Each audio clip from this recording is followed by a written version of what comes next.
Vice Chair Strauss, Councilmember Moore, Councilmember Rink, Councilmember Rivera, Chair Solomon. Here. Chair, there are 5 members present. We will now move to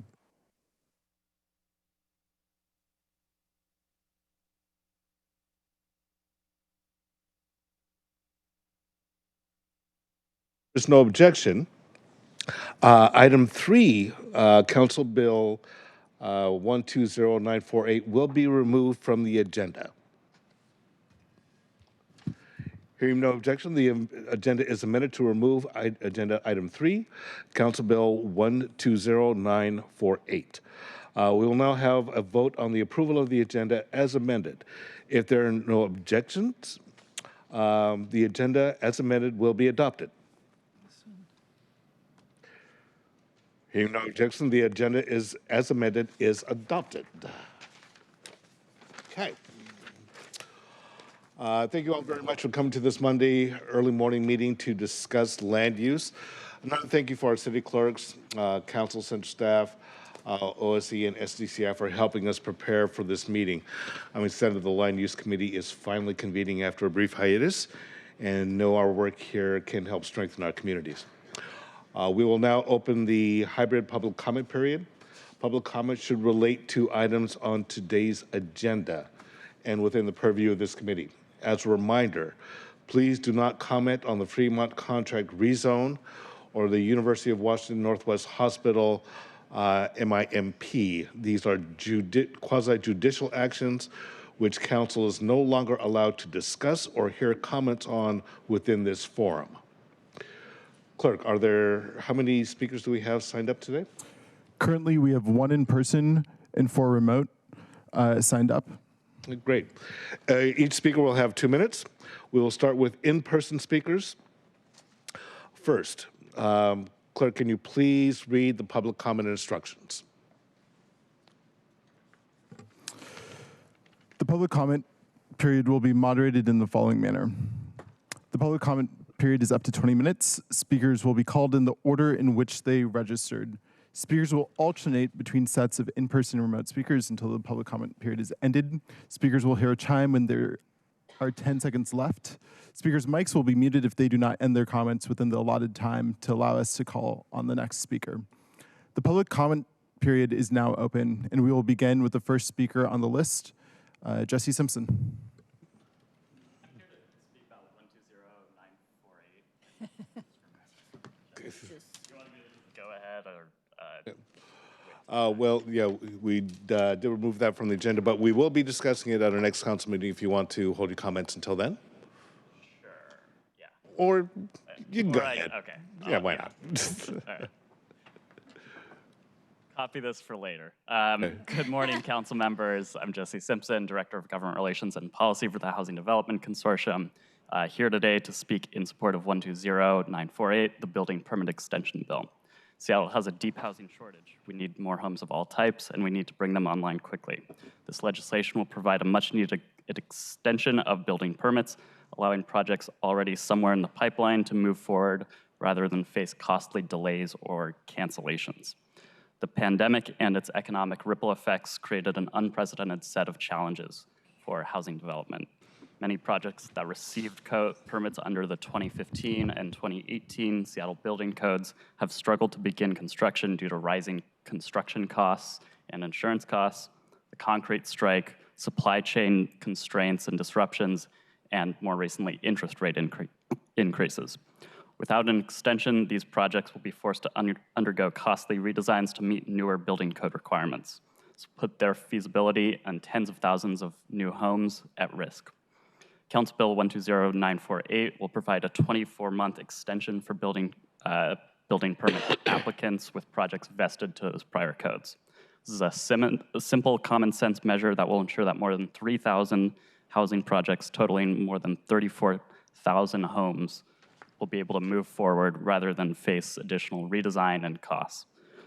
Some of these projects also have pending permit applications but have not yet paid their MHA, mandatory housing affordability fees, and so this legislation will help directly expand funding for affordable housing. It's a straightforward way to keep housing developments alive and address our city's urgent housing shortage. Thanks for the opportunity to testify. Urge your passage. Thank you. Right. We will now move to remote comment. The first speaker will be Alex Inger. Alex, please press *6.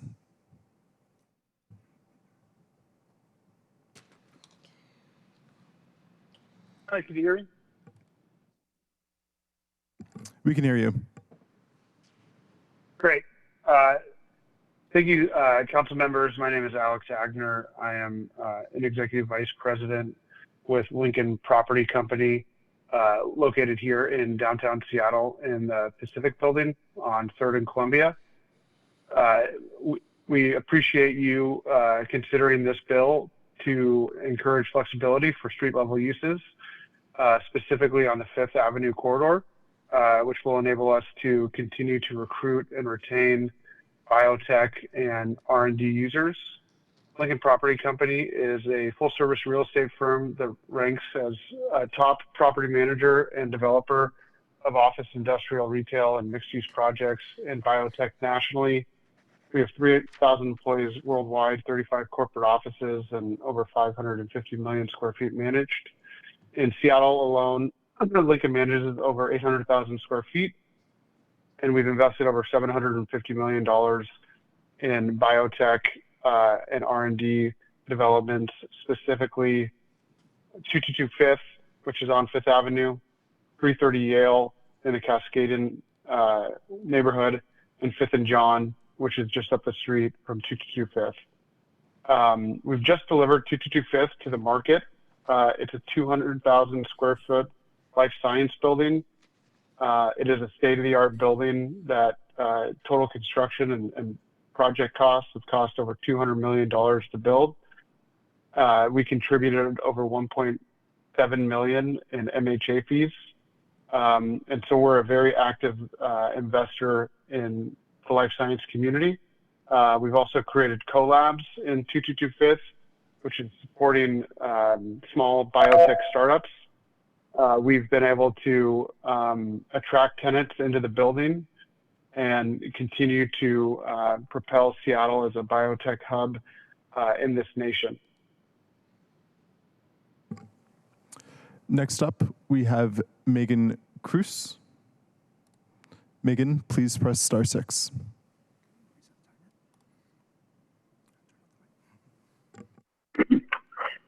Good morning. I'm also speaking on CB 120948 for your future consideration. This is a bill to renew permit extensions for 3,000 projects going back to 2015, which have received previous extensions. This enables them to avoid building with today's environmental codes. The bill's summary says it will increase carbon emissions and decrease Seattle's ability to fight climate change, but says that economic benefits outweigh these impacts. It cites $75 million in potential MHA fees from projects downtown, but that was the number 8 to 10 years ago, before inflation rose 36%. This bill doesn't require investors to make adjusted rate contributions, and that shorts affordable housing by the same amount of inflation. The environmental concessions are significant. The city should not concede adjusted MHA fees.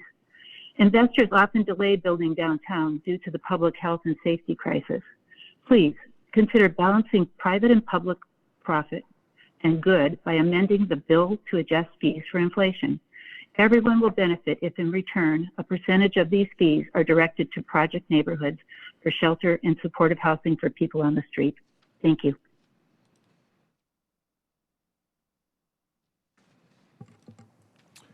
Next up, we have Steve Zemke.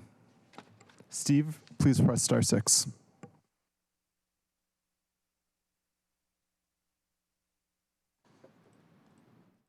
Good morning, council members. My name is Steve Zemke. I'm speaking for Friends of Seattle's Urban Forest and Tree Pack. We are glad to finally see applications for the vacant positions in the Seattle Urban Forest Commission being before the council for approval. Some of these open positions have been vacant for over a year. With the comprehensive plan and concern over their impact on the urban forest, it's important that these positions be filled.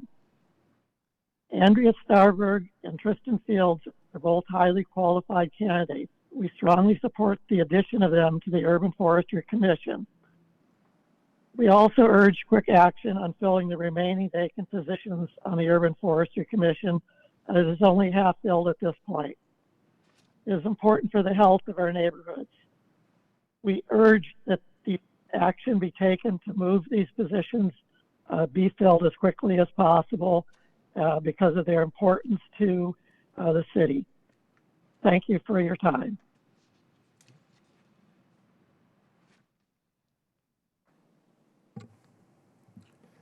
Next up, we have David Haynes.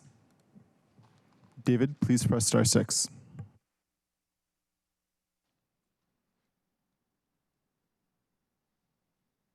Hi, thank you. David Haynes, where is the legislation for the Great American Housing Build-Out? Where is the legislation to incentivize developers to begin a robust build-out of multi-use buildings and housing on all those abandoned, derelict, slum buildings? You can't tell us that the fire department has not torn down any buildings simply because the owners have reached out to the fire chief. This city has more of an opportunity to rejuvenate the American dream and offset the supply and demand squeeze and alleviate the oppression of unnecessary suffering. Where is the legislation to tear down and redevelop all those evil motels on Aurora and build a positive response with emergency housing motels with service providers on site? Yet instead we have Democrats who sabotage for-profit developers with restrictions that deny qualitative livable amenities while ignorantly tainting everything with a race-based, button-pushing bias that proves how two-faced progressives are when they focus on politically connected, unqualified nonprofit developers that hire suspect for-profit developers who create modern third-world slum real estate that warehouse echoes low to the street level, overwhelmed by noise and air pollution.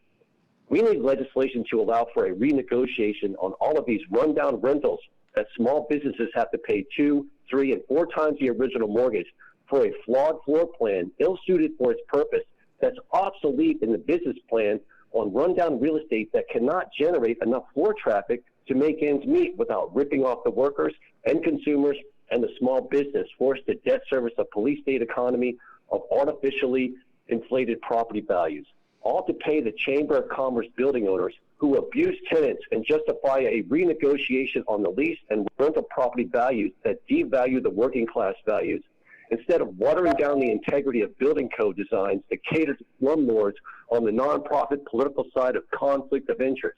Thank you. Chair, there are no further speakers. Thank you very much. Before we proceed, I just wanted to make a comment about 120948.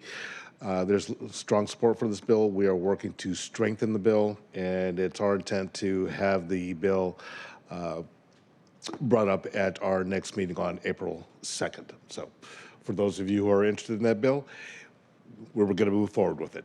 So, all right. As there are no additional registered speakers, we'll now proceed to our other items of business. Will the clerk please read items 1 and 2 into the record? Agenda items 1 and 2, appointments 03102 and 03103, appointments of Tristan Fields and Andrea Starbird as members, Urban Forestry Commission for terms to March 31st, 2027. Thank you. Will our presenters please join us at the table and let's introduce the appointees.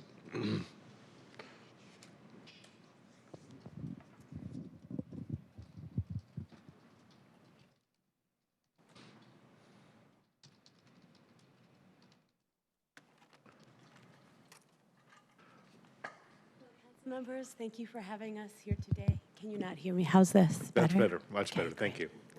Okay, thank you. Hello, council members. Thank you for having us here today. We're very pleased to introduce Tristan Fields for the landscape architecture position with the Urban Forestry Commission. Also, Andrea Starbird for position 12, which is the public health representative position. Andrea Starbird could not be with us this morning, so I'll introduce her and talk a little bit about her biography, and then I'll introduce Tristan. and she's available to answer some questions if you have any for her. So I'll first introduce Andrea Starbird, and she is the nominee for position 12, the Public Health Representative. Andrea's unique background combines technical arboricultural knowledge with previous experience as a birth doula serving diverse communities and underserved communities, giving her a deep understanding of the intersection between environmental factors, public health, and community well-being. She has a particular interest in creating accessible cities and walkable public spaces where trees contribute to more equitable and resilient neighborhoods. Andrea Starbird is the founder and principal consultant of Starbird Environmental, which is a Seattle-based consulting firm specializing in urban forestry and arboriculture. As an International Society of Arboriculture certified arborist, qualified tree risk assessor, and certified urban forest professional, Andrea brings 6 years of expertise in managing urban trees as critical infrastructure in the Puget Sound region. She co-founded the Seattle Arborist Association and serves clients ranging from municipal governments to residential property owners throughout the greater Seattle area.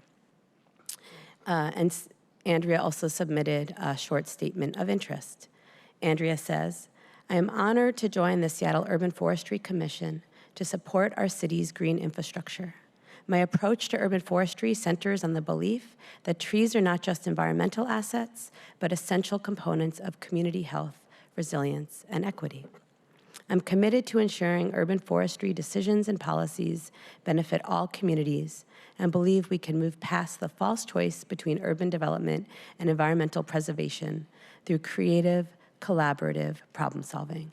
And I am eager to work with fellow commissioners to support both our urban forests and the communities that depend on it."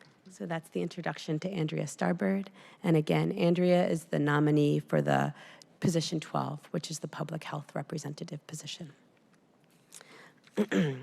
Tristan Fields is here with us today. Thank you for being here, Tristan.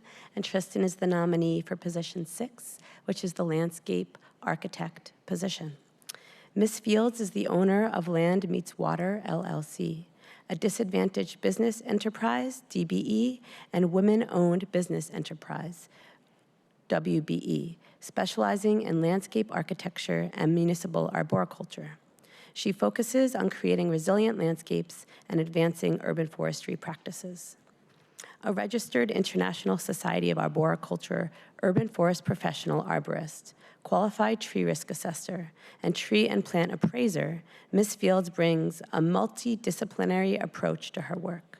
She holds a master's degree in landscape architecture and an undergraduate degree in ecology, complemented by certifications in arboriculture, graphic design, and habitat restoration. With a professional training as a horticulturalist, she bridges the gap between ecological science and design, ensuring sustainable solutions in every project. And Ms. Fields is here today if council members would like to ask her any questions. Ms. Fields, do you want to make a statement? I'm just pleased to be part of this process, and I'm very excited for the direction of this Urban Forestry Commission, as Lauren has laid it out. So yeah, I'm grateful to be here. Okay, great, thank you. Committee members, any questions, comments? Yeah. Thank you, Chair. Member Strauss. Excuse me. Thank you for these presentations, Tristan. Thank you for being here and your volunteer service. I'll briefly speak to Andrea Starbird. I had the pleasure of getting to work with her as she founded the Arborist Association, which was really helpful. It didn't exist before the last tree code came into play. And what we noticed when we were crafting the tree code was that the voice of the people who actually do the work was missing. And Andrea stood up and helped organize other arborists in the city to create this association so that they could speak with one voice. The benefit, if I spoke about all the benefits of her and the association, we'd be here all day, and I know that we have more to do on this committee, Chair, so I'll transition to Tristan. Thank you for your volunteer service here. Can you share with me any insights or perspective that you have from working with the International Society of Arboriculture, especially here in the Pacific Northwest, and what information you'll be able to bring to the Urban Forestry Commission from your work there? Specifically from working with the International Society of Arboriculture? Is that? Yeah, or any insight that you have from working in that space with professionals. I mean, there's a professional designation right there, and so it brings a different stature than just going out on the weekend. So what can you tell me about this, the professional background that you bring to this work? Well, as a landscape architect and a consulting arborist, I definitely have a unique perspective. There's very few of us in the country, actually, that have both of those certifications and licenses. So I've spent a lot of time studying both degrees and both fields and how those bridge and how they provide economic benefits to each municipality is what I'm interested in. So those cross sections of where the built environment intersects with the natural world and what economic benefits each part of those pieces bring to us as people who live in the city. Does that help? I also serve on the board for the Pacific Northwest International Society of Arboriculture as the secretary, so I'm on the executive committee for that. I've been on that board for 4 years and have been able to really dive deep into the workings of the arboriculture world. And finally, I serve on a committee for the Council of Tree and Landscape Appraisals, which is an international committee that works on how to increase the knowledge around appraising landscapes and appraising trees within the landscape. So actually putting an economic designation, so that's why I'm talking about the economy a lot, is that it is a focus of mine. It's like, what is this tree bringing to the city? Yeah. Thank you. You answered, it was a bit of a softball just to allow you to demonstrate the professional science that goes behind the work of caring for trees in our landscape, right? And that's how you jumped right into the economic value of our landscape. And it's not just the economic value of the tree or the stream, but it's how it's all interconnected. Right. I say that because those of us who love trees and have an understanding of the science behind them can't just look at a yard and see it as green space. There's a lot coming into it. So thank you for sharing your insight with us today, and I think you're going to be an asset to the commission. Thank you, Chair. Okay, thank you. Councilmember Rink. Thank you, Chair, and thank you for presenting today, and thank you for your service to the Urban Forestry Commission. It's clear you bring an abundance of expertise, and in so many ways, just really grateful for your participation on the commission and bringing the expertise that you have. My question is actually for staff, because looking across some of the materials provided for today, I noticed we have five additional vacancies on the Urban Forestry Commission, and so curious about if we have a timeline in mind for filling those additional vacancies. And making sure that we can get it through. I want to make sure we have a fully seated Urban Forestry Commission, just given the importance of making sure that our city remains the Emerald City. Yeah, thank you so much for that question. So my name is Lauren Ergensen. I'm the Urban Forestry Policy and Programs Manager in the Office of Sustainability and Environment. And we are working with Councilmember Solomon's team and hope to have the remainder of the positions come to this committee hopefully in April is what we're working towards. Yeah. We're shooting for next meeting. Yeah. Amazing to hear. Thank you. Thank you so much. And thank you again for being willing to serve on the commission. Councilmember Moore. Thank you very much. I just wanted to say thank you for your service, and also thank you to Andrea, and thank you to OSC for bringing these forward. And also thank you very much, Chair, for expediting this process and making sure that we have a fully functioning Urban Forestry Commission. Thank you. That's all. Thank you. Okay. Any other comments or questions? Hearing none, I move the committee recommend confirmation of appointments 03102 and 03103. Is there a second? Second. Okay. It has been moved and seconded for the confirmation of the appointments. Are there any other further comments? Hearing none, will the clerk please call the roll on the recommendation to confirm the appointments? Vice Chair Strauss, Yes. Councilmember Moore, Aye. Councilmember Rink, Yes. Councilmember Rivera, Aye. Chair Solomon. Aye. Chair, there are 5 votes in favor and 0 opposed. Okay, great. Motion carries, and the committee recommendations that the council confirm the appointments will be sent to the March 25th, 2025 City Council meeting. Okay. So thank you again for being here. Thank you. All right. We'll now move on to our next item of business. Will the clerk please read item 4 into the record? Agenda item 4, clerk file 314491, application of Encore Architects PLLC to rezone an approximately 34,654 square foot site located at 8601 Fremont Avenue North from single family SF 5000 to low rise 2 with an M mandatory housing affordability suffix LR2M, project number 3036119-LU type 4. Okay, great. Thank you. Let's see, our presenters already joined us at the table. Please, once you're ready, introduce yourself and please begin. Great. Thank you. Lish Whitson, Council Central Staff. And I am here this morning to talk to you about a proposed rezone in the Greenwood neighborhood. This is, let me see. It is a type 4 quasi-judicial decision. Which means that your decision should be based on the record that the Seattle hearing examiner has put together after an open record public hearing that they held. Quasi-judicial decisions are subject to the appearance of fairness doctrine prohibiting ex parte communication, which means that you should not speak to proponents or opponents of this rezone. The proposed rezone is a rezone of a single parcel, 35,000 square feet, from neighborhood residential 3 to low rise 2 with an M1 mandatory housing affordability suffix.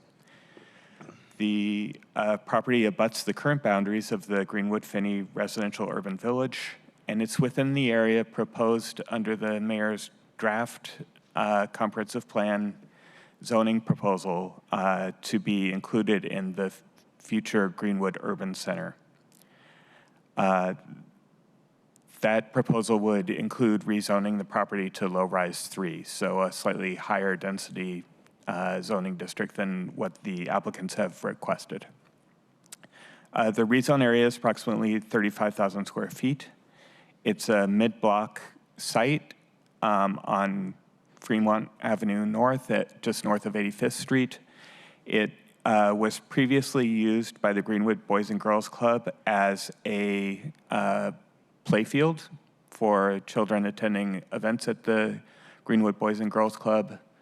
Greenwood Boys and Girls Club has sold the property to Bellwether Housing for affordable housing development, and Bellwether has come forward with the proposed rezone. The applicants of record are the architects for the project, which is why Bellwether isn't listed as the applicant. The Seattle hearing examiner, SDCI made a recommendation to the hearing examiner to approve the rezone. The hearing examiner held a public hearing in January and recommended approval with conditions. So this is a map showing the site. It butts a neighborhood commercial 3 zoning on the south and is otherwise surrounded by neighborhood residential 3 zones.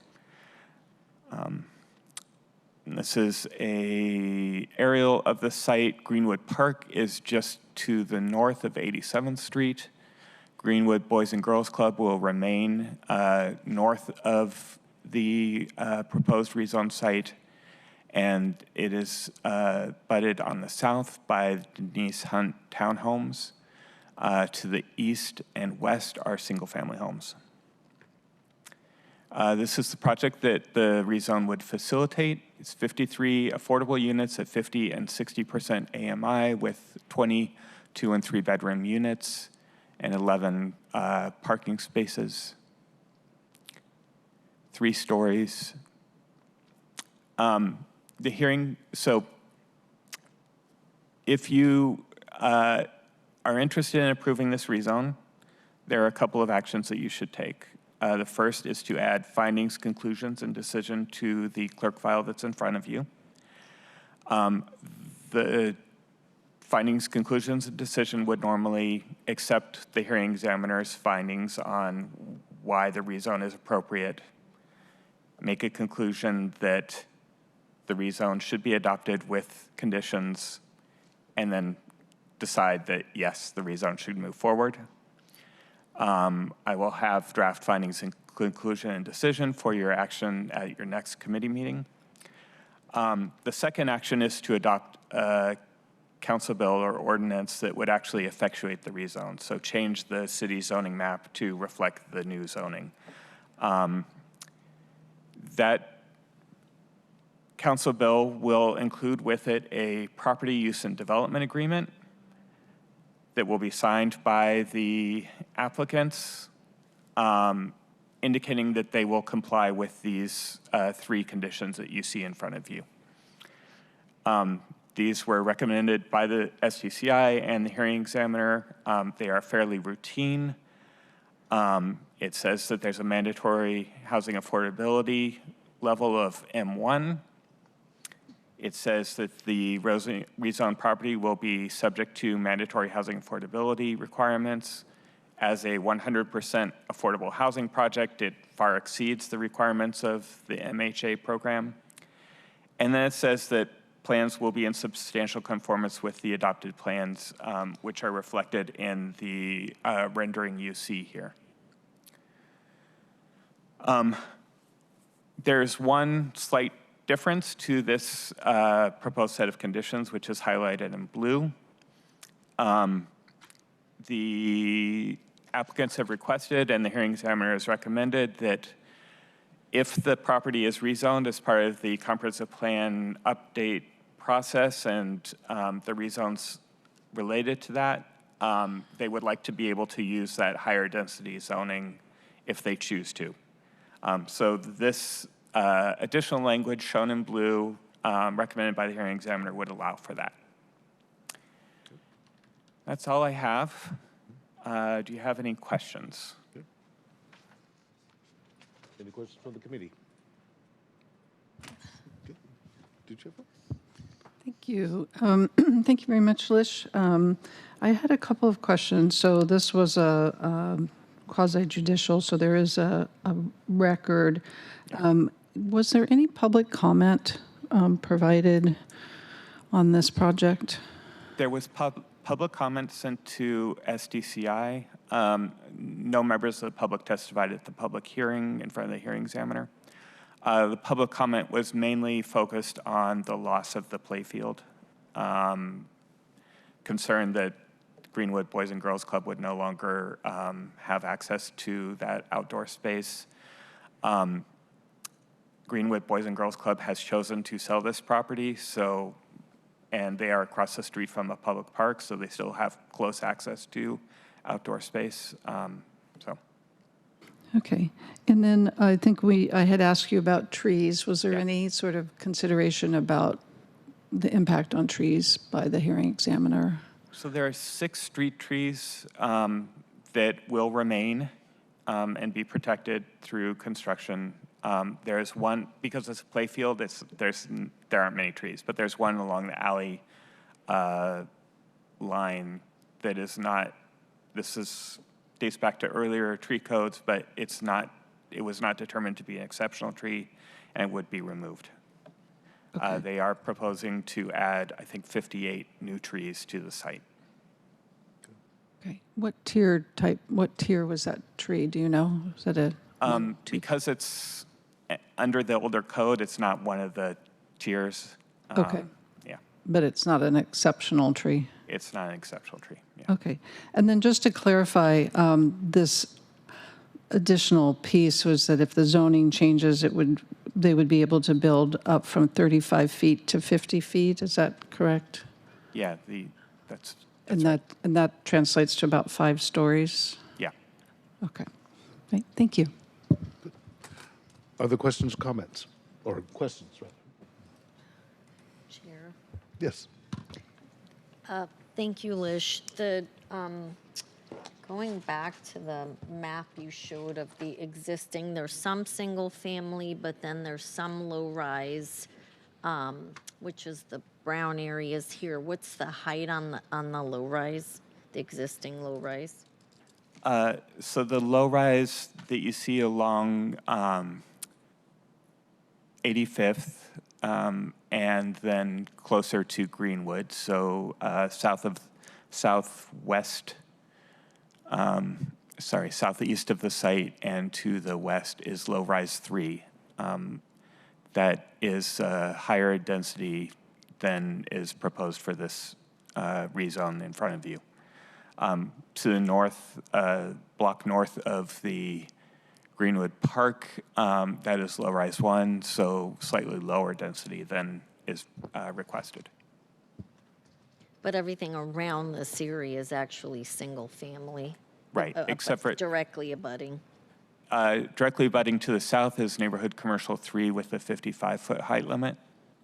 And this property has been sold to Bellwether? Yes. So it's, I mean, they own it now. Yes. It's no longer Boys and Girls Club, so. That's my understanding, yes. And I have some other questions that, I'm just seeing this today for the first time, Sure. so there's some other questions that I have, Lish, that I'll follow up with you Great. on. Thank you, Chair. Okay. All right. Any other comments? Chair? Yes. Lish, great to see you. Thank you for bringing this before us. I'm going to ask a lot of questions that I know I've already asked you in private, but just out here on the record. So in this process with the quasi-judicial matter, we've received a report from the hearing examiner demonstrating what their recommendation. Is that correct? Correct. And through their process of their hearing, their recommendation is that we grant this approval. Is that correct? Correct. And if we were to grant this approval, what would our next steps be with the PUDA or any of the, you had mentioned the, and I'm blanking on the, the PUDA is what's sitting in my mind. Can you remind me again what our next steps are? Yeah. So at your next meeting, if the committee's preference is to approve the rezone, you would add findings, conclusions, and decisions, which is just a 2-page document to the clerk file. And then move to recommend a council bill that I will have introduced for your next meeting that would effectuate the rezone. Thank you. And in the past with contract rezones, because it's a more formal and different process than other land use bills that we take, in part because we receive a recommendation from the hearing examiner, have you seen the council not take up the recommendation in the past? Is that a regular occurrence? Is it irregular? Rarely the council will amend the conditions recommended by the hearing examiner. I haven't seen the council reject wholesale the hearing examiner's recommendation. And because we need to be taking all of the information that we make this decision based upon the report that we've received from the hearing examiner, in the past when you've seen council members make slight alterations or changes, that's been because those council members have made those decisions based upon the report that they've seen from the hearing examiner. Is that correct? Yes, all of your decisions should be based on the record compiled by the hearing examiner. Thank you. Thank you, Chair. I'm comfortable moving forward with this as I'm going to affirm the report from the hearing examiner. Thank you. All right. Thank you. All right. Other comments or questions? Oh, yes. Lish, why is this coming now instead of during this comp plan conversation? Any property owner has the right to apply for a rezone of their property based on conditions in the code. At any time? Is that At any time.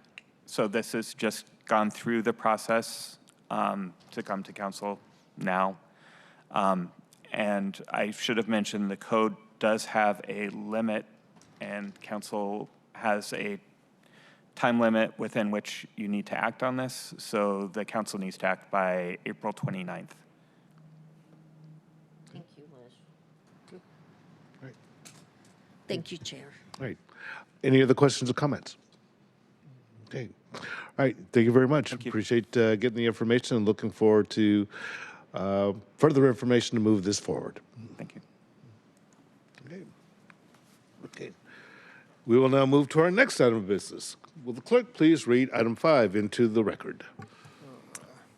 Agenda item 5, clerk file 314511, application of the University of Washington to prepare a new major institution master plan for the University of Washington Medical Center Northwest Campus, located at 1550 North 115th Street, project number 3040282-LU, type 4. All right. Thank you. So I see our presenters have joined us at the table. Please introduce yourselves and proceed. Sure. Keatle Freeman, Council Central Staff.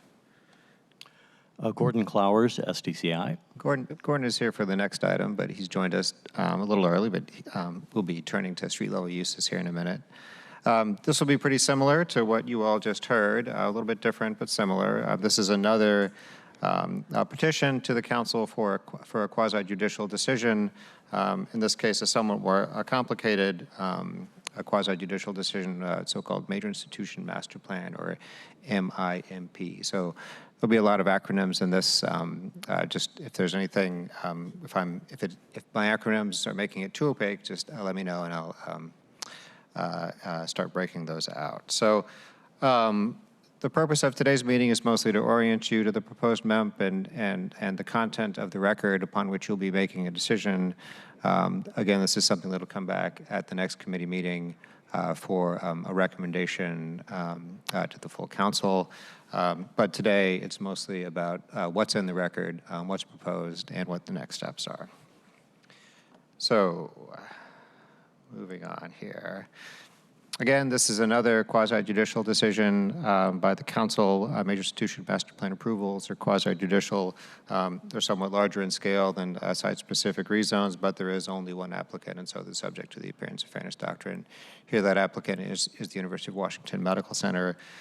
As with every quasi-judicial decision, the council has to make a hearing on a record, and that record is established by the hearing examiner at an open record public hearing, which happened last October. So how are major institution master plans regulated? MEMPs apply to hospitals and post-secondary educational institutions that are above a certain size. So pretty much every university has a major institution master plan, as do most hospitals in the city.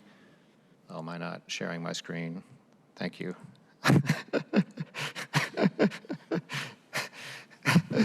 The purpose of a major institution master plan is to balance the needs of the major institution to develop facilities pursuant to their mission with the needs of near neighbors to kind of minimize the impact of that major institution on the surrounding neighborhood. There are three required components to a major institution master plan. There is a development standards component, a development program, and a transportation management component. And all major institutions have to be developed in conjunction with a development advisory committee, which is a body that often members of which go on to serve on an implementation committee that advises the major institution about their proposed master plan. Another bit of jargon here. Every major institution master plan there's an underlying set of zoning, and then there is an overlay zone that applies. The underlying zoning is typically something that would not be conducive to institutional uses. Here, the underlying zoning is LR2. And then there is an overlay that allows a major institution to develop to higher intensities consistent with the mission of that institution. And that overlay zone is essentially what allows the institution to develop as an institutional use. So a little bit about the chronology for the UW Medical Center Northwest campus. The original major institution master plan was approved in 1991. The University of Washington acquired Northwest Hospital in 2009. It's actually under the same license that UW Montlake is under. Most of the beds under that license are in Montlake. There are about 381 at UW-MC Northwest. In September of 2022, the University of Washington Medical Center submitted a notice of intent for a new MEMP for Northwest Hospital. The notice of intent is what triggers the major institution review process. It's also when the appearance of fairness doctrine kicks in for the purposes of council communications. In March of 2023, the Development Advisory Committee was approved by Resolution 32088 of the Department of Neighborhood, staffs the Development Advisory Committee, along with staff from SDOT and SDCI. DON is the primary convener. The resolution that was adopted in 2023 was a resolution from the Department of Neighborhoods. Between April of 2023 and May of 2024, the Development Advisory Committee convened 16 public meetings. Here, the University of Washington is acting as the State Environmental Policy Act lead agency a lot of those meetings coincided with different phases in development of an environmental impact statement for the Medical Center Northwest. All of those meetings are subject to the Open Public Meetings Act, and so they are capital P public meetings, meaning anybody can come and testify. In July of 2024, the DAC published a final report and recommendation. In September 2024, the Seattle Department of Construction Inspections published their recommendation to conditionally approve the MEMP. And then in October of 2024, the hearing examiner held an open record public hearing. No members of the public testified at that public hearing. And then in December, the hearing examiner recommended conditional approval of the MEMP. So that's the chronology for this particular major institution master plan. Some, but not all of the record is attached to this clerk's file 314511 and available to the committee to look at. A couple of key exhibits, and all of the following slides are drawn from this first exhibit, exhibit number 1, which is the proposed final major institution master plan. The Development Advisory Committee report is also attached to that clerk file number, and SDCI's recommendation is 2, as is the hearing examiner's recommendation. You'll find there also an exhibit list. If there are particular exhibits that you want me to pull while you're considering this particular application, let me know, and I'm happy to pull them out for you. The audio recording is also available. It was about a half-day recording, a half-day public hearing. So a little bit about the MEMP. The hospital is located in the northwest corner of the Northgate Urban Center. The underlying zoning is low-rise 2. Here's an aerial photo from Exhibit 1 that shows the context. To the northwest of the campus is a condominium complex. They had a member of that condominium complex was a member of the Development Advisory Committee. There are cemeteries located to the south and southwest of the site. And then there are largely single-family, but also multifamily uses located to the west and, to the east and north of the site. These are images from the current MEMP, so not the proposed major institution master plan. There are a couple of key development standards here to focus on for you all. One is the height limits associated with the MEMP. So the underlying zoning is low-rise, which allows 3- or 4-story buildings. The major institution can, of course, go higher. Under the current MEMP, the maximum height is 105 feet. Those higher heights are located towards the southwest corner of the MEMP. 50 feet along the western side and 37 feet in the north and the east side. North and the west side, sorry. There are also some setbacks that apply to the current major institution master plan.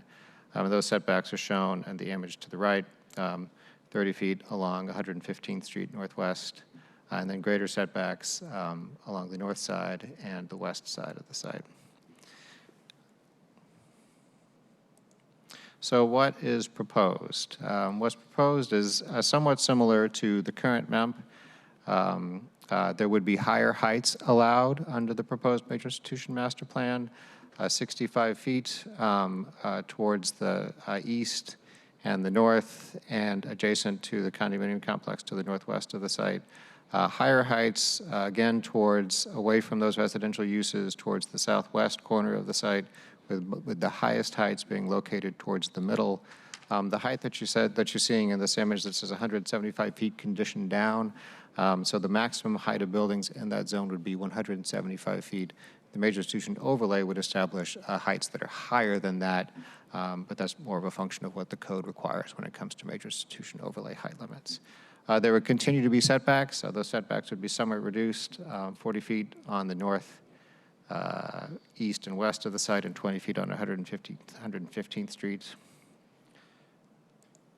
And another just to sort of orient you to sort of the content of Exhibit 1, a source of discussion for the DAC and with development of the MEMP was where access would be in the future. Currently, access is largely from north 115th Street. The UW looked at potentially having some access from north 120th Street, ultimately abandoned that. There would be some limited access, but it would be largely for service vehicles through a gated entrance. Instead, there would be two access points to the future, to the campus along 115th Street. The hearing examiner recommended conditions. There are many of them. They have different, they're sort of derived from different modes of authority. There are some specific to the MEP itself. There are a few conditions related to the rezone, particularly conditioning down those heights. And then there are some specific SEPA conditions. The major institution master plan conditions establish a single occupancy vehicle reduction goal, which is a required component of major institution master plans, and also requires some additions of landscaping notes and others related to tree protection and tree retention, including having a landscape setback at the campus edges. The rezone conditions would limit the height to 175 feet or 145 feet, depending on the location within the MEMP. And then there are some specific SEPA conditions related to permit submittal requirements and also street improvements at different phases of development. And there are some SEPA conditions that are intended to mitigate construction impacts when construction occurs at some point in the future. There's not a permit application associated with this, so this is largely setting the regulatory conditions for future campus development. So these conditions are prospective. Next steps, as with the contract rezone that Lish just discussed, in order to approve this, the council has to act on findings, conclusions, and decision. So there's an application to the council. That findings, conclusion, and decision document is what represents the council's approval or conditional approval of the major institution master plan. And then to effectuate that, but that findings, conclusion, and decision document is not enough to actually approve the MEMP. To effectuate that approval, you would need to also amend the zoning map to show new major institution overlay boundaries and height limits. So staff will develop those approval documents for committee consideration at the next committee meeting in April. Let me take a look. I think that is all I have for you all. Do you all have any specific questions about the proposed MEMP, what's in the record, next steps? Okay. Any questions or comments from the committee? Okay, Councilmember Strauss, or Vice Chair Strauss. Sorry, I was saying that Councilmember Moore has her hand raised on Zoom. Oh, you did? I'm sorry. Okay, no worries. Thank you. Thank you. Thank you, Ketel, for your presentation. Same question regarding public comment on this. Was there much public comment given? What did it focus on? There was, so yeah, public comment, there was no public testimony at the hearing examiner's open record public hearing. The DAC report contains all of the comment that was presented to the Development Advisory Committee, and they also have minutes from each meeting. So you can, so that is a source to look at for sort of what comment is in the record, and it also how that comment was considered and incorporated into the DAC recommendation. There were comments that were made to the Development Advisory Committee during the course of their work. Do you know if they were taken into consideration and dealt with in the hearing examiner's recommendations? Ultimately, yes, but I think even before that, they were incorporated into the UW's proposed major institution master plan. There were some concepts that were explored. Let me just go back here a little bit. There were some concepts that were explored that had higher heights towards the north side of the site and also towards the condominium complex to the northwest. Ultimately, the Development Advisory Committee made a recommendation on height, bulk, and scale. And that recommendation, while not necessarily accepted completely by the University of Washington, informed the proposal for the final major institution master plan. And that was specifically moving the higher heights towards the center of the site and towards the southwest corner of the site. There are other public comment as well. That was sort of a major component of the DAC's work. The DAC, in many ways, operates kind of as serves in part as a development dispute resolution function when it comes to major institution master plan development. So that, I think, has worked here as well. I think you had another question, if I may. Just looking at the setbacks, I hadn't really noticed this the first time, but it seems like there's a significant difference in the setback from, I guess that's the north end, from 120 to 40, and then from 180 to 40. Again, how is that going to affect, there are a lot of trees up there. One of the nice things about going up there. Yeah. How are those going to be affected by the? So most of the mature trees on the site are on the edges of the site currently. Where trees are located in the 180-foot setback area, which is actually near to the newest building on the campus, which is the behavioral health teaching facility that was built in 2023.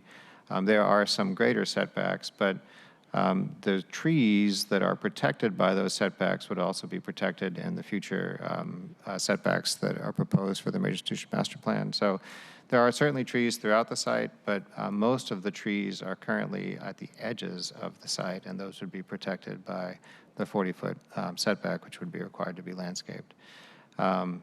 I don't know if that answers your question, Councilmember Moore. I'm happy to look further in the record if you have other questions about it. Yeah, I would just like to know the actual impact Sure. On trees. Thank you. Thank you. Other questions or comments from the committee? None? Okay, great. All right, thank you very much. Appreciate it, Kittle. If you want to stick around for this next portion, you can, but you'll turn it over to our next presenter, and we'll now move to our next item of business. Will the clerk please read item 6 into the record? Agenda item 6, Council Bill 120771, an ordinance relating to land use and zoning, adopting interim provisions to facilitate occupancy of street-level spaces in the downtown South Lake Union and uptown urban centers, adding a new section 23.42.041 to the Seattle Municipal Code and amending sections 23.42.108, 23.48.005, 23.48.020, 23.48.040, 23.48.240, 23.48.740, 23.49.009, 23.49.011, 23.76.004, and 23.76.006 in downtown overlay maps 1G and 1J in Chapter 23.49 of the Seattle Municipal Code. Wow. Okay. We have Gordon Clowers with the Seattle Department of Construction Inspections. Thank you for being here, and please begin. And introduce yourself for the record. Yes, I'll introduce myself again. Gordon Clowers with the Land Use Code Development section of SDCI. Okay. And I'm sharing a presentation that we originally... Oh.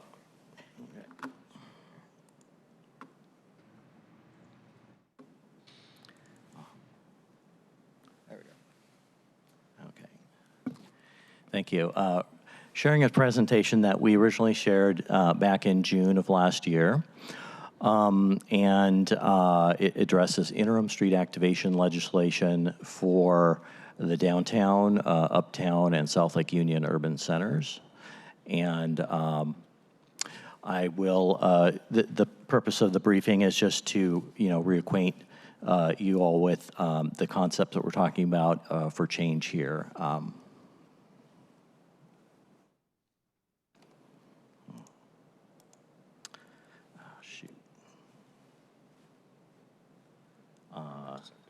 Scroll down. Okay, here we go. So the purpose and goal for this is to help fill vacant spaces that are present in a number of places through these urban centers, and to provide a wider range of potential new tenants that would be able to fill vacant spaces. And this would help to attract more daily activity and eyes on the street and vitality for the streetscapes in key parts of downtown and the other urban centers.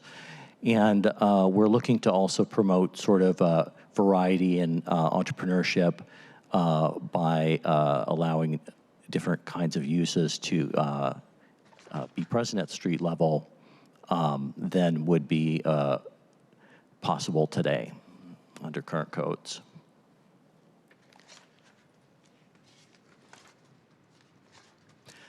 This is some information from about a year ago that was illustrating, and I should say that this is a legislation similar to what we passed in 2020 for COVID purposes, trying to stimulate filling of vacant spaces as well. So for this current code effort, we took a little bit deeper look and tried to identify additional ways and cover more bases in our code changes. As of last year, this data shows that, although things were getting better in terms of foot traffic coming back to downtown in particular, there was still a trend of more business closures and business openings. And so another year has passed. It would appear that we're having more activity in downtown and these other urban centers, but there's still vacant spaces and there's still a purpose for promoting this interim legislation. And so the interim proposal would be in place for 3 years, and it would apply to the Class 1 and 2 pedestrian streets in the urban centers. I'll provide some maps later in the presentation to describe where those are. It provides for greater variety of ground floor and second floor uses, encourages a greater variety of creative floor plans that diverge from the minimum requirements that would otherwise be required. And it also allows for maintaining some exemptions from density limits, which are typically present for the ground floor spaces. And then we have made sure that if a new use comes along in street level and it's successful, it can keep on being present in the after the 3-year period, and or it may revert to the prior use that it had before the business came in. And so the variety of uses we're talking about here, on the left column, the pedestrian street designation areas usually allow a fairly limited range of uses, whether it's art and entertainment use, recreational theaters and libraries and parks, but also a big emphasis on general sales, stores, and stores such as furniture stores, restaurants, and also allowing some museums and religious facilities and low-income housing. In practice, that is a fairly narrow range of uses that are potential tenants. On the right-hand column, we would just add a one greater degree of flexibility for things like non-household sales and service, like a restaurant supply store, a greater variety of art and craft uses, and studios, pottery, other smaller range of retail sales items, medical service, doctors, dentists, chiropractic, and so on, commissary kitchens, catering, and additional level of community center type uses, community clubs, institutes, and then at the bottom there, offices and R&D laboratories would be allowed at the ground level spaces.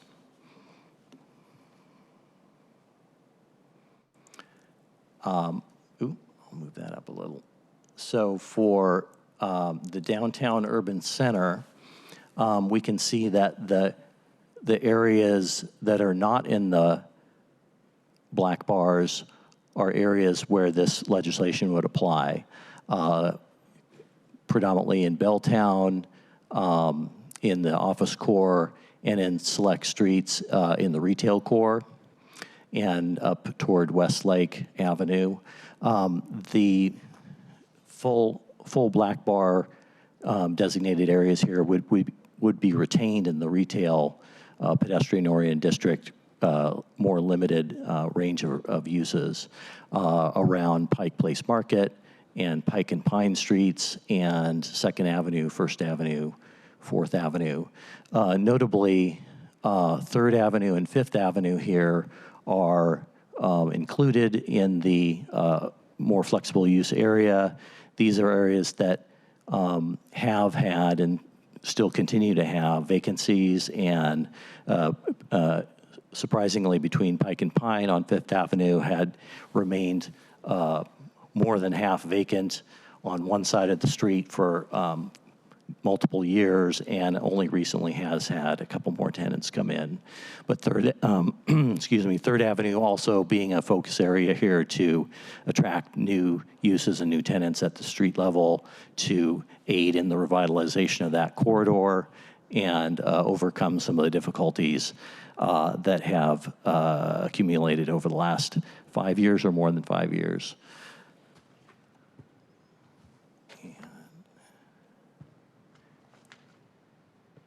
And then in the South Lake Union area, the current proposal would only change the area north of Mercer Street on Westlake Avenue and Valley Street in the circle-filled designated portion here. And then the other areas potentially where the designation would be relevant would be between Mercer and Denny Way. But in this proposal submitted to the council, it is not currently proposed for that change.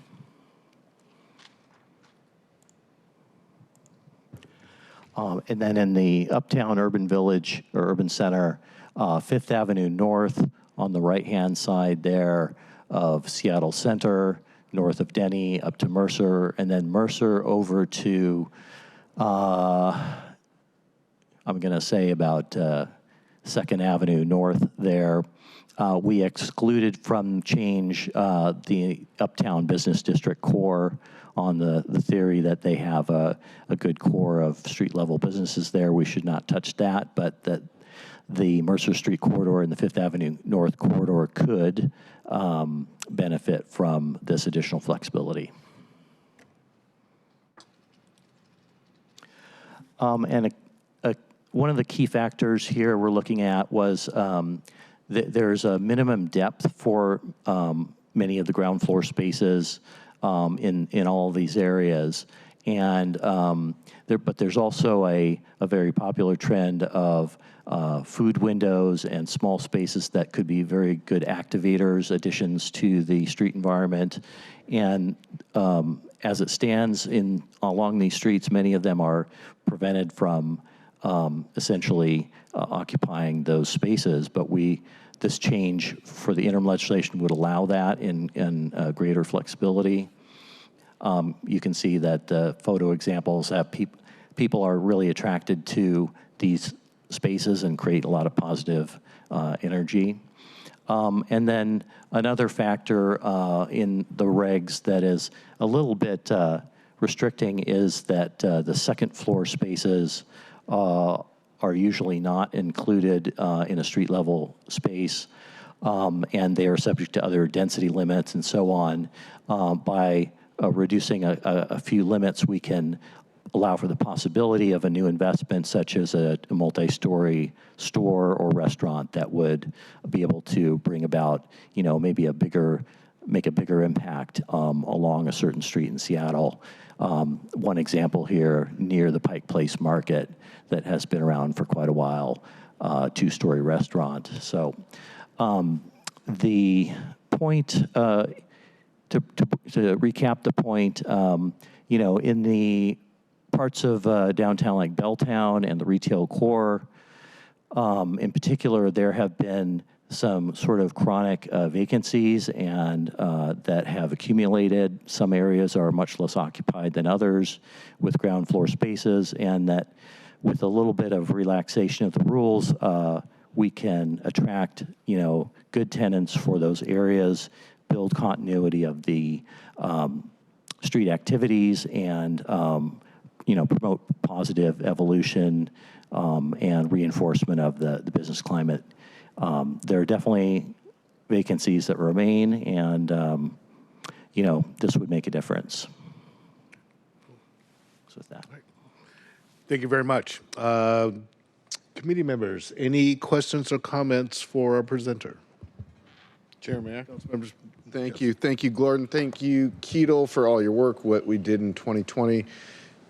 Colleagues, to bring us back to where we were before. We have very strictly regulated street level uses. I'm going to ask a redundant question, but if you could explain a little bit more why, because I know in 2020 when businesses were boarded up, I wanted to make some very large changes, and it became quickly apparent that if we made wholesale changes, we could be creating unintended consequences.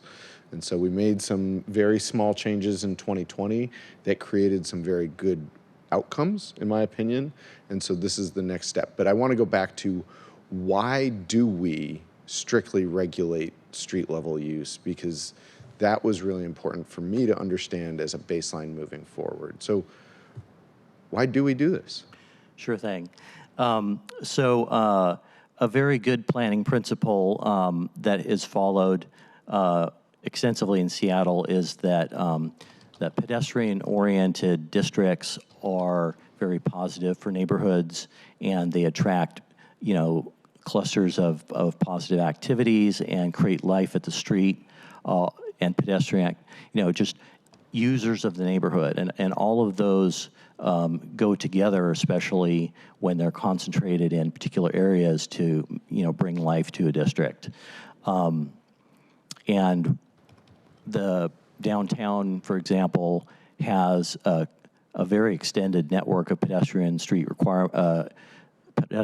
designated areas with extensive requirements.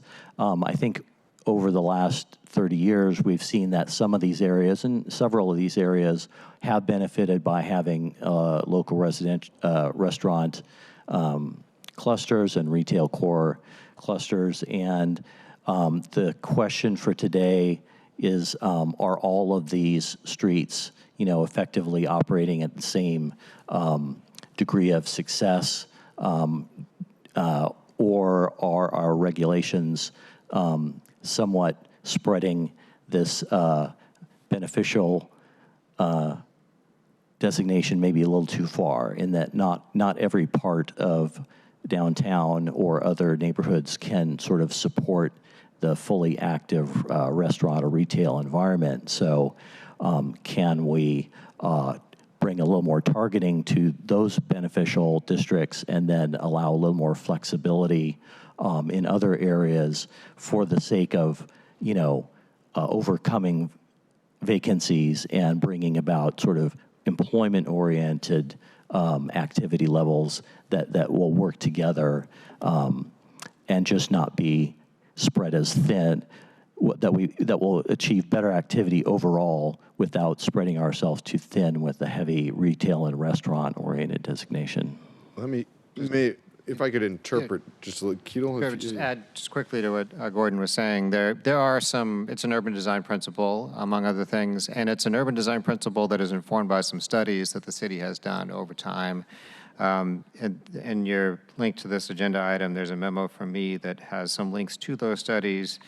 Most of the downtown Class 1 and Class 2 pedestrian streets, sort of their designations were either established or reaffirmed through a study that was done in 2009. The Downtown Seattle Public Spaces and Public Life Study was done by Jan Gale, who I think is a Dutch urban designer. For South Lake Union and Uptown, there were a couple of urban design frameworks. I think both of those were actually adopted by resolution that identified places where there should be increased pedestrian activity. The South Lake Union Urban Design Framework was adopted in 2010, and the Uptown Urban Design Framework was adopted in 2016. So those are studies that have informed these regulations. Thank you, Chair. May I, just to interpret, Gordon, you said it very well. Keatle, you backed it up even better. To put it in plain language for me, these rules are important because if the street level of a building is inaccessible to pedestrians and human scale size and interaction, then we're creating dead space in our community. Mm-hmm. That's the importance of these regulations. With the with the office space and commercial space not being rented at the level that we want it to be rented at, those empty storefronts create an even more dead space than a use that is not entirely pedestrianized or human scale. What I really appreciate about this bill is that, number one, is that it's interim, so 3 years, and then we come back to this. Because if in 3 years our city has returned to a place where we can support the human scale uses that we had in the past, then this should expire. If in 3 years from now we find that we have not returned to that normalcy, that's when we should reconsider this proposal. That's what we did in 2020. We're doing this again now with a little bit more expansion. Chair, I just want to let you know that I support this bill. I will have to leave in about 6 minutes for a meeting. I couldn't reschedule even though you got this in front of me a while ago. So just want to let you know I support it, and if we vote on it in the next 6 minutes, I'll be voting yes. Okay, great. Well, we actually won't be voting on it today, but I'm hoping that we can vote on it on our next meeting on April 2nd. So, great. There is no vote on this today, so just wanted to give you that reassurance. Thank you. Councilmember Moore. Thank you very much, Chair. Thank you for the presentation. So I guess the first question is, I understand what the bill does, but why do we regulate street use to begin with? That's a good question.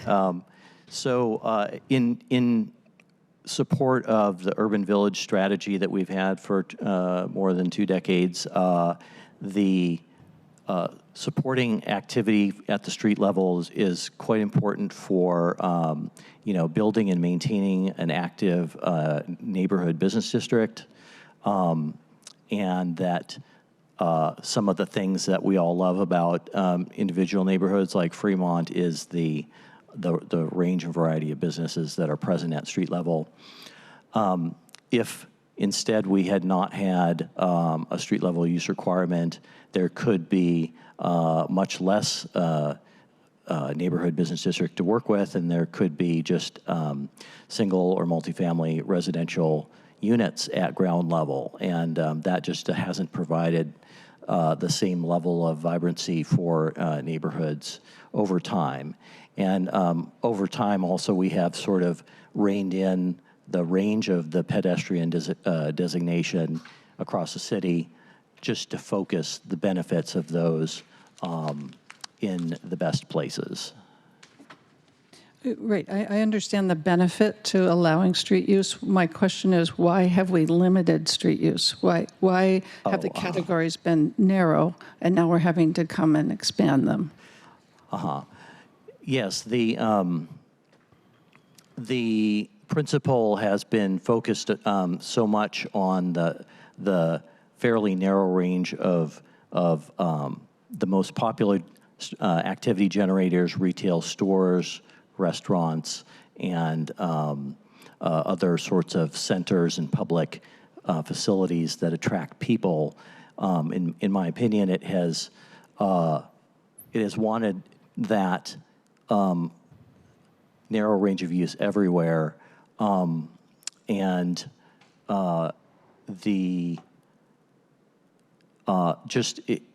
just following that principle very narrowly has tended to exclude another category of uses that might still be beneficial, but hasn't really been considered widely until recently for more flexibility. Yeah, just to add a little bit to what Gord was saying, the types of uses that are required where there are required street level uses are those that are big sort of pedestrian generators. So, a restaurant or a cafe or a bookstore or something like that, things that bring people out. So those types of uses generate more pedestrian traffic than, say, a medical service office use, right? So a restaurant brings more life to the street than a dentist's office, and so that's why certain uses are favored, and there's over others that could be located at those where street level uses are required. And in places like downtown, certain parts of downtown where there are vacant storefronts, the theory is that by expanding the number of allowed uses, there would at least be some pedestrian activity in those places. Right, so I'm sorry. Yep.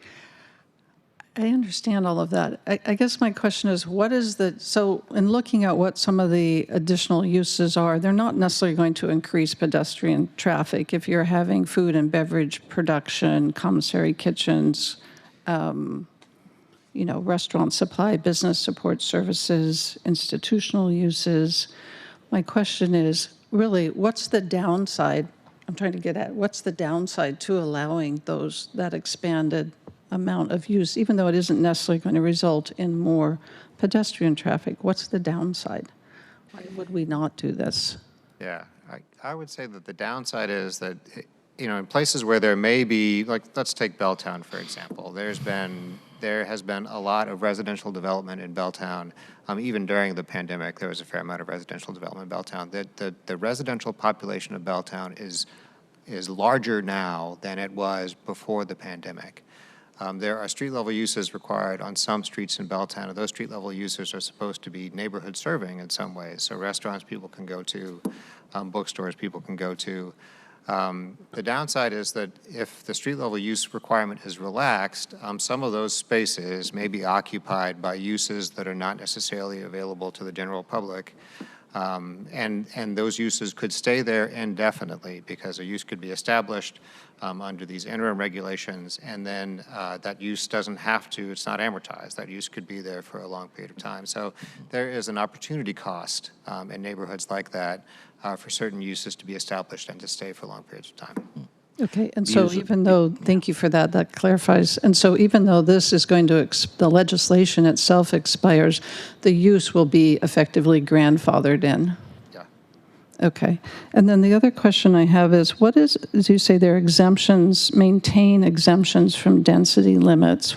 Can you explain what that means in layman terms? Yeah, this is a fairly subtle point, but if a tenant space was in the ground floor, but also extended up to a second floor in a place like South Lake Union, there's a density limit for the floor area that's present there.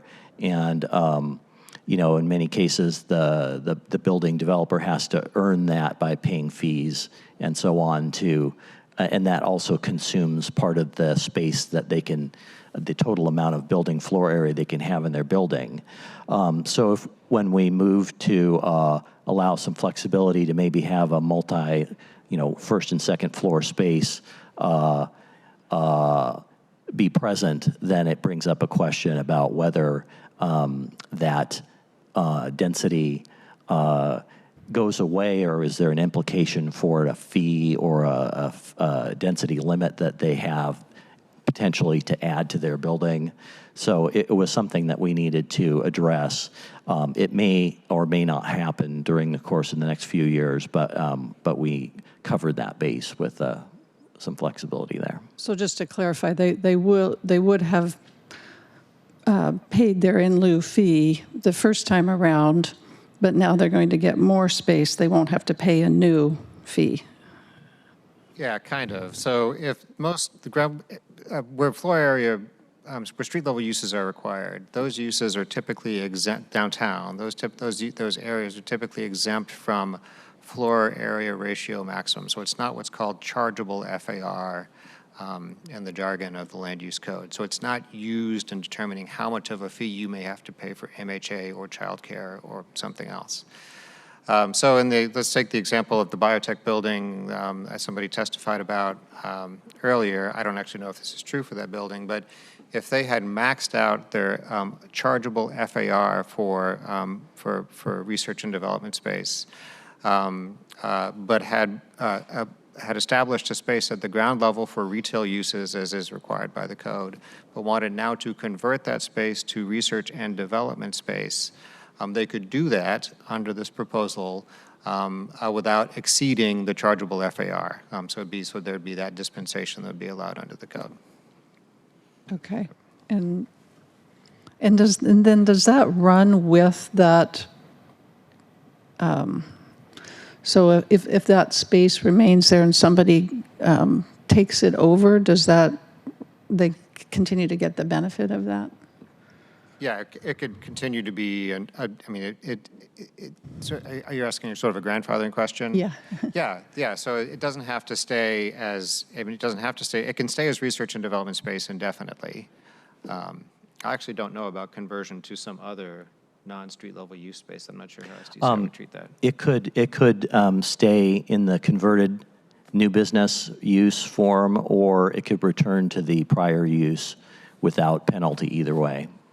Okay, Thank you. And Chair, I just have one more question. The other thing that I note that this does is it allows the director of SDCI to make all of these decisions as an administrative decision to expand the category of allowed uses without appeal. Is that fairly common? And why would we do that? Particularly, the one reason that kind of gives me pause is that one of the additional uses allowed would be institutional uses, like support services, and also R&D laboratories. I'm a little bit concerned about that. Well, I would say that's just part of the mechanics of the bill is to, if people come forward with, a certain use, then we ultimately have to say yes, and we're trying to say yes after reviewing the specifics in the sort of most straightforward and easiest way possible. Okay, but it would be possible to keep some of those decisions as appealable. We don't have to give all of that authority as administrative decision. To make those decisions appealable, there would have to be some kind of a discretionary component to it. So, just to respond to your first question, is it usual for something to be a type 1 decision? I think that there's not necessarily a lot of rigor in the code about sort of when things are a discretionary decision and when things are an administrative decision made by the SDCI director. It kind of depends on who proposes it and when. Generally, for something to be a discretionary decision, there has to be some kind of criteria where the SDCI director would be exercising some discretion about whether or not a use would be allowed. So a typical sort of scenario where that happens is when the SDCI director has to make what's called an administrative conditional use decision. And usually there are some conditions that are attached to some kind of a use, often in an institution, to mitigate the impacts of that institutional use on neighboring sort of circumstances. So in order to change it to a type 2 decision, for which there would be an opportunity for appeal, the council would need to develop some conditions. So sort of how the SDCI director would be exercising discretion in that context. Here there's a delegation essentially to the SDCI director to make some decisions about uses that are not in that list. And that is that the use has to be an activating use, which would bring people, I forget what it is, down, sort of bring customers or users downtown between the hours of 8 and 10, something like that. Something like that. Yeah. So that is not a discretionary criteria. That's sort of either you meet it or you don't. But that's if the council were interested in considering some broader sort of some limits on that on the director's authority there, that delegation, we'd have to develop some criteria for it. And I would add that, if there are certain uses you're uncomfortable with, giving this easier path, that we could exclude certain use types if you'd like. Great. Thank you very much. That was helpful. Thank you, Chair. All right.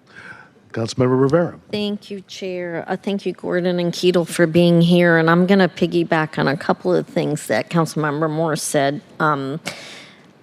or at least I'm perceiving it as a piggyback. In that, a couple things. One is I understand that the current use is, activating street use spaces to keep neighborhoods vibrant, including downtown during working hours, were probably the reason why we selected some businesses over others. I can think in neighborhoods, especially if you have office level uses, those are 9 to 5 businesses, and it's in our interest to make sure that there's activations at night because it keeps neighborhoods safer. True downtown as well. So I imagine that was part of it. So I will say in terms of, I'm not sure why we would, I understand and I support getting creative at a time when we're not having, particularly downtown, the work in person. There hasn't been support for the uses. Like our restaurants are closing because we don't have people downtown. And I happen to think, and colleagues, you've heard me say this, so I'm going to say it again. Our people are not in person 5 days a week. County people are not in person 5 days a week. It has had an impact on downtown. And so now we have to look for other uses to activate spaces downtown. So I support the creativity. I don't think that it's necessary to have this be a permanent. Why can't we do this as a temporary, and then we would have to come back as a council to relook at how well it's going before we would say we're going to allow this permanently. Because as with anything else, when we take action, there are always consequences, some intended, some not, and we won't know, what the unintended consequences are until we actually do it. So I do have pause about giving discretion to either the SDCI or OPCD director for allowing uses that we don't even know about. So I'll, in that sense, Councilmember Moore, I'm piggybacking on something you're saying. In general, though, I think that the legislation as a whole, I don't know why we would allow, it to, without doing anything. It sounds like it would be permanent. And so in that sense, I don't feel, I guess I do not support that aspect of it. It is interim, actually. It would be for 3 years after the passage. No. Well, my understanding is this is meant to be an interim use for 3 years, but the way it's written, at least in your slide, so please clarify for us. It sounded to me like after the 3 years, those uses would continue without us actively having to do something. So please do clarify if I misunderstood your slide and your presentation. So the legislation itself is interim, right? So it would expire. I'll say a little bit about upcoming stuff that sort of maybe a takeout at some point in the future. But the uses could be there indefinitely under the proposed legislation. I think that the notion there is that in order to get any uptake at all, people would have to be certain that they would be able to have a business in a place for some period of time that's longer than 3 years. In terms of like a takeout, though, we've talked in the Comprehensive Plan Committee, Select Committee about Phase 3 legislation. Sorry, Keto, before you continue, can we just pause on that piece? Because I'm hearing a contradiction. It's interim, but yet the use can stay longer. Yeah. Isn't that what this does, is change the use? So to me, this is saying we're temporarily going to allow this other use. No, so there's temporarily the ability for a property owner to lease a space at the ground level that is not one of the required street level uses. So that ability to do that is temporary. But the use, so if somebody were to take advantage of that regulatory dispensation, the use that is established could remain past the 3-year period. So the authority to do it goes away after 3 years, but the use could stay longer than 3 years. So you're saying that this is expanding current buildings that don't have street level uses to have street level uses? Sorry, yeah, it would be existing two aspects. Buildings. Yeah. Yep. Is that true, what I'm saying? Yes. So existing buildings that are required to have a street level use and can't find a tenant that is one of those users would, while the legislation is in effect, be able to shop that space to somebody who has a use that's not that type of a use, like an institutional use. Now, the authority to do that would go away after 3 years unless the council renewed it. But the use, if a landlord found a tenant that was an institutional user, for example, that wouldn't otherwise be allowed to be there, that institutional user could stay there indefinitely, even after the authority goes away. Mm-hmm. Are you understanding what he's, okay. Well, let's talk offline because sure. I think there's a nuance there that I'm not understanding the difference. Okay. Let me talk a little bit about the takeout here. In the Comp Plan Committee, one thing that has been talked about is so-called Phase 3 legislation. So Last year during the budget, the council approved an appropriation to the Office of Planning and Community Development for a supplemental EIS. And that supplemental EIS will focus on what are now our urban centers and in the future may be called regional centers. That includes downtown. So there is a body of planning work that will happen this year and next that will result probably in some changes to regulations downtown, including potentially changes to where the street level uses are required. That's probably something that the council will be considering in 2027 at the earliest is my guess.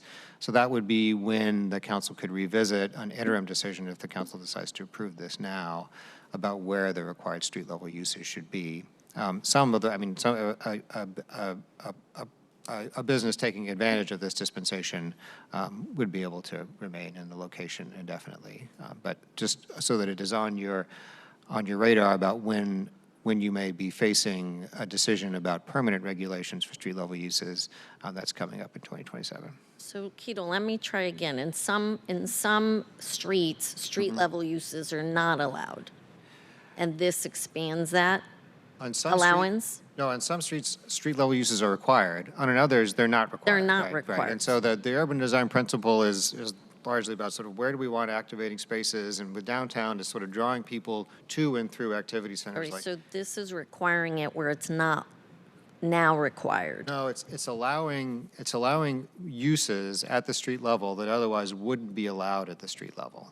So that I understand. So how could that continue if this is temporary? If this is interim? That's the piece where I'm. Yeah, the authority to cite that use would go away after 3 years. But if somebody had taken advantage of it, the user could be there. Yeah. Got it. Okay, thank you. Sure. I understand now. Right. Thank you, Chair. Okay. Any other comments? All right. Thank you very much for this.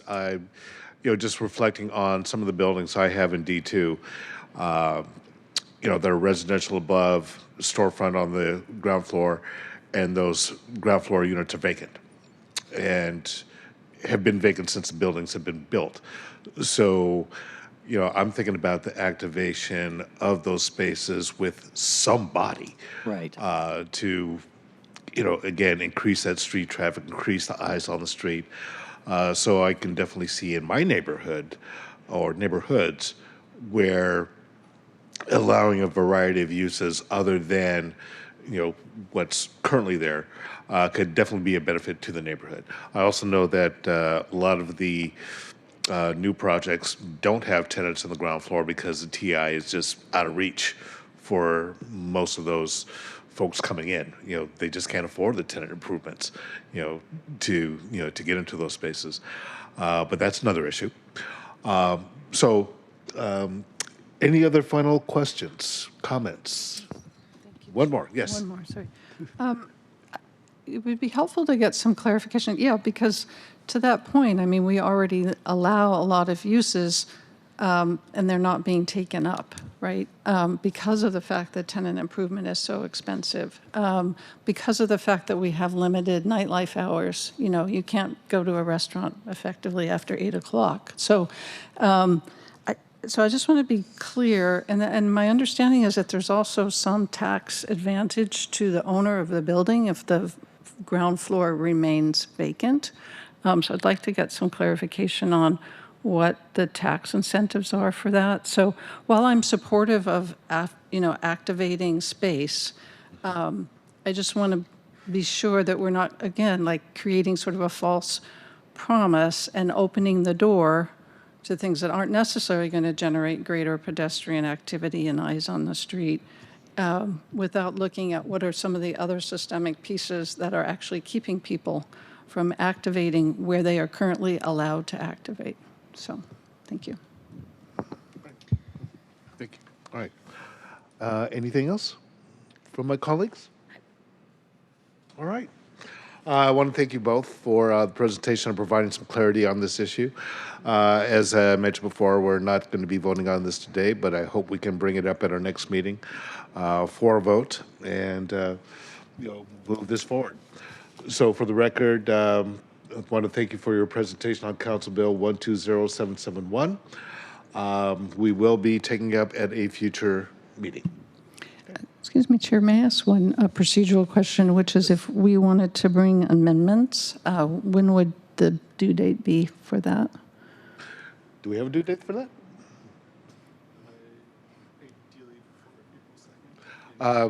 Before April 2nd? Okay. Okay. Thank you. I'll just maybe quickly add here, if there is a requirement under the Growth Management Act that there's opportunity for continuous public participation. And so what that means is that if you have an amendment that is something that people couldn't have reasonably testified about at the time the public hearing was held last June, we don't have to hold another public hearing necessarily, but we need to provide folks with an opportunity to comment on it. If it's something that was in the scope of what people could have testified about, that's not the case. But what that means sort of as a practical matter is that after committee action, there may be an additional delay before full council action to accommodate that opportunity for a comment. Just letting you know that. All right. Thank you for that. Okay. Chair, just to clarify, then we would need to know what the public comment was in order to know whether we would need to have. Yeah, so just as an example, there are certain identified places where there would be this dispensation that are part of the bill, right? And so folks could have testified in June about, are those the right places? If the council wanted to add a place that was not originally contemplated, that may be something completely new that folks wouldn't have necessarily known to be able to provide testimony about. But if we wanted to make changes on how long this legislation should last and in what form that way that should be, I don't think that would not require it. Yeah. Okay, thank you. Yeah. Good. Thank you. Okay, good. All right, we have reached the end of today's meeting agenda. Again, I want to thank you both for being here. Our next meeting is April 2nd. Is there any further business to come before the committee before we adjourn? All right, hearing no further business to come before this committee, we are adjourned. The time is 11:15 a.m. Thank you very much. Thank you, Chair. Thank you very much.